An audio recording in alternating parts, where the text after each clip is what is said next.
Greetings and welcome to Voices from Albion, the Magnetic Minstrel Podcast. My name is Richard McPherson and I'll be your host tonight. Pamper yourself with some sweet shortbread biscuits or chase away the cold with a hot velvet shot and sit back while I tell the tales of the lost Albion Empire and the musical saga of Magnetic Minstrel.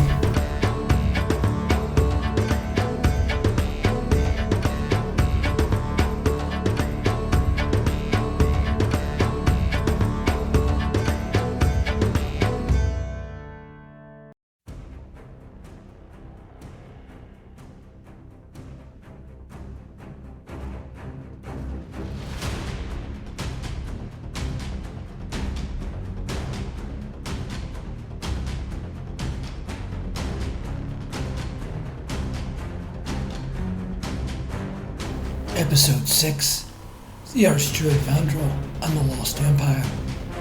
Chapter 1, Drelvan. Part 1, First Mage of Albion. The story of Drelvan begins at a remarkably young age. He became the youngest acolyte to enter the Brotherhood of the Druids at the age of 12. While he was willfully precocious as a child, this soon manifested as open arrogance as an adolescent. He openly defied his magical tutors, and it was only his amazing abilities that kept him from being ejected from the Brotherhood altogether. All of this, combined with his bewitching physical countenance, which drew many women to him, made him nearly impossible to deal with as a person. As he entered adulthood, he became more adroit at concealing his arrogant demeanor and began working on winning over the Brotherhood and appointing him to the vaunted office of First Mage. With the death of Emperor Delphinius and the assumption of his son Aurelius to the office as Emperor Lyre, Drelvan saw his chance. He contrived to create the untimely death of the First Mage under Emperor Delphinius through the means of a hunting accident. When the mages of the Brotherhood gathered to appoint his successor, Drelvan lobbied them cunningly to win the appointment. As the early years of Emperor Lyre's reign passed, he watched with interest as his young daughter entered adolescence and flowered into a princess of striking countenance. He began to hatch his plans to seek her hand in matrimony that would bring him one step closer to the throne of Albion. He found his plans suddenly thwarted by the arrival of the interloper Taliesin Silverbrow, Bard of Albion, who came to take his place as Calestra's tutor. It was a position that he had groomed himself for and was seething with barely concealed rage when the Emperor chose the Bard of Albion in his stead. It was the beginning of a poisonous rivalry that would fester in the heart of the First Mage as the years passed. Part 2, The Call of Darkness. In the first years of his tenure as a First Mage, Drelvan began to hear a dark voice that he called the Call of Darkness. It spoke seductively to his conceited heart and its thirst for power, as well as his growing infatuation with Princess Calestra. All the while, he struggled to maintain his composure at court as he witnessed the growing bond between the young princess and her infamous tutor. Unable to break that bond through either secret manipulation or subtle intrigues, he began to embrace a darker means to his ultimate ends. Finally, the Bard of Albion was summoned away to his mysterious secret realm, and Drelvan began to see his chance. Yet it soon became obvious that Calestra was fascinated with Taliesin Silverbrow, and he had won her youthful heart. This poisoned the First Mage even more towards the Bard of Albion, and started him down a road from which there would be no return. When it was clear that his overtures towards the Emperor for the hand of his daughter fell on deaf ears, he fully embraced the Call of Darkness and secretly began working on a blacker means of fulfilling his desires. Their voices stepped up their seduction of the First Mage, telling him how he might make Albion his own and the means to achieve that objective. At first, he was fearful of the price he would have to pay for that black gift. With the passage of time, however, His resistance began to dwindle as he came to realize that it was the only way open to him to seize control of Albion, and came finally to embrace his dark destiny. At the last, he took the final steps along that tortuous path. It meant he would have to die. Part 3. Voyage to sunken Atlantis. It was a simple matter to contrive his death. The open humiliation of a beautiful vain acolyte that he had courted for just that purpose, and then a secret rendezvous in one of the high towers of Castle Dur, where she would see him openly seducing another. In a fit of jealous rage, she pushed him over the parapet and he plunged to his death. It was an event that shocked Albion on the one hand, yet certainly not surprising on the other, given the well-known reputation of the first mage. He had spent weeks preparing for his resurrection under the auspices of the dark, magical incantations he had received through the offices of the Call of Darkness. After 3 days, he awoke to his new shadow life and began the second leg of his journey. He would travel to the towers of High Brazil, where he would gain access to the realm of sunken Atlantis, where the fulfillment of his accursed legacy awaited. While the name of Drelvan quickly passed out of the memory of Albion, he set out on his singular journey to accept his new fate by the summoning of the Call of Darkness. Part 4. The Trans-Dimensional Mirror. Once inside the sunken heart of fallen Atlantis, Drelvan made his way through the hidden submarine labyrinth until he found the object of his demented desires. The Trans-Dimensional Mirror was the gateway to an accursed realm where the powers of Atlantis had sentenced their darkest prisoners to a hellish fate. As he peered into its infernal depths, he heard the voice of the one that would become his master and the calls of those that would be his army of the damned. Once he crossed the boundary of his accursed frontier, he accepted a transformation from handsome wizard of the Brotherhood of the Druids to blackened demon of a nether realm. He would spend years inside that mirror as it changed him utterly. The name of Drelvan vanished completely from the annals of Albion, and the day finally came when he emerged from his purgatory to embrace a new name befitting of his dark destiny.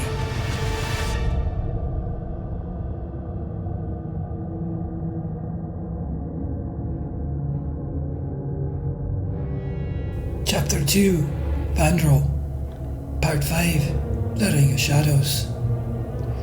It was nearly a decade between the death of Drelvan and his resurrection in his new shape as the Arch Druid Vandrel. When he had returned to the Dark Lands north of the Vale of Leonis, he began to summon the powers that would aid in his overthrow of Albion. There he found the ancient dragon rookery of Bleak Beacon, left abandoned since the fall of Atlantis. Underneath its broken remains, he forged the Ring of Shadows and summoned the Dorka Elementari, the Dark Elementals, veiled since their overthrow in the interregnum of antediluvian Atlantis, to act as his guardians. Within the subterranean caverns of his new fortress, he built the wardings that would be his shield from the magics of Albion. Forging layer upon layer of defenses, he made the Ring of Shadows virtually impregnable. Once he was secure in the invulnerability of his hidden citadel, Vandrel set out on the next step of his twisted plan, the creation of his dragon horde and the dark warriors of the Dragon Watch. Part 6. The summoning of the Dragon Horde and the Dragon Watch. Vandrel traveled to all of the abandoned rookeries of ancient Atlantis to reclaim what lay hidden across the centuries, the slumbering dragon eggs that lay unhatched. Returning with them to Bleak Beacon, he set about reviving them and returning them to their natural course of maturation. Casting a shroud of dark sorcery over Bleak Beacon, he began to mold his new army of black warriors, the Dragon Watch. Issuing a call of the long dormant accursed voices, he summoned all the shadow hearts across the length and breadth of the world, gathering them under his black banner. shaping them with the long-lost shades of forbidden magic. He transformed them from the men they once were into black, soulless knights that would unquestionably do his bidding.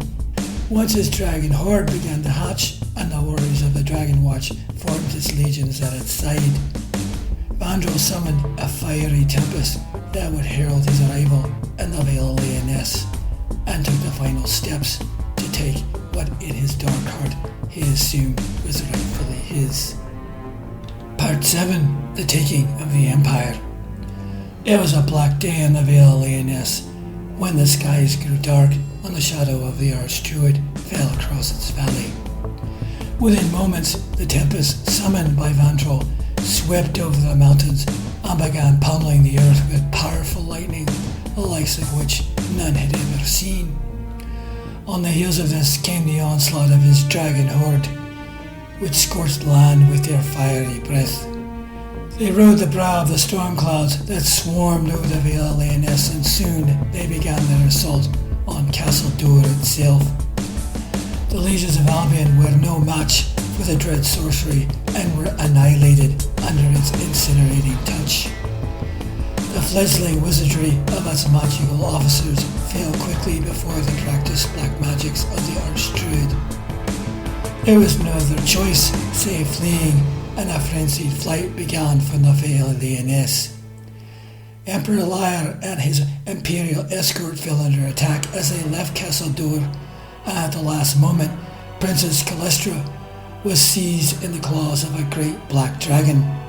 The Emperor could only watch helplessly as his daughter was carried away northward, towards the Arch Druid's secret citadel at the Ring of Shadows. Part 8. The Abduction of Calestra. Calestra's abduction was only the beginning of her cruel travails. Once she arrived at Bleak Beacon, she was taken inside of Vandrel's fortress at the Ring of Shadows. Imprisoning her within a tower of light, he began a systematic emotional torture to break her down and bend her to his will. He revelled in her tormenting cries to Talius and Silverbrow to come and save her, and assailed her daily with the hopelessness of her pleas. No help was coming.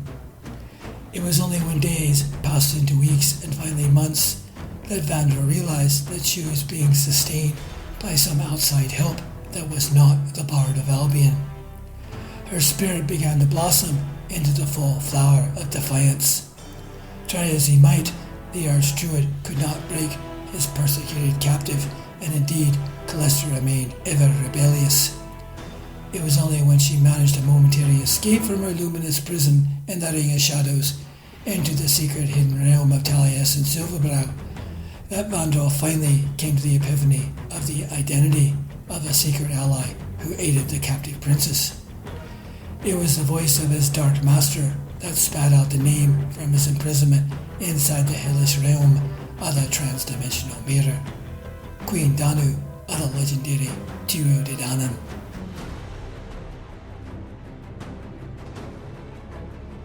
Part 9. The Portents of War. When Vandrel learned of Talius and Silverbrow's return to Albion through the agency of his dark magic, he began to orchestrate a physical assault upon Princess Calestra. Yet he soon realized that the Tower of Light offered the captive princess protection from any strikes he made against her. Assuming that this is the work of Queen Danu, Vandrel set about to free his own dark master from his prison within the trans-dimensional mirror. Using every ounce of his black magic, he crossed the frontier of the mirror and created a cocoon to draw his master back to the Ring of Shadows. Only then did he learn the true identity of the one who called out to him with his dark voice, Lord Beelzebub, ninth Prince of the Inner Circle of the Fomorian realm. The Fomorian Overlord had been trapped within the mirror by the machinations of Queen Danu at the fall of Atlantis. Once freed, in a commandment fueled by his dark rage, Baal commanded Vandrel to summon his forces and make ready to meet the Imperial forces of Albion on the battlefield. The war for Albion had begun.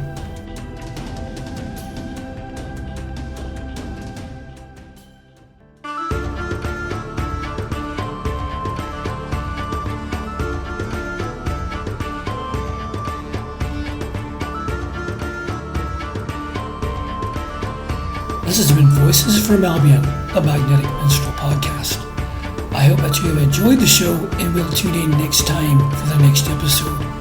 If you want to know more about the Lost Albion Empire, please go to starofalbion.co.uk, and if you are curious about the band Magnetic Minstrel, please go to magneticminstrel.co.uk. So, until next time, stay safe in this uncertain world, my fine lads and lasses, and fare thee well.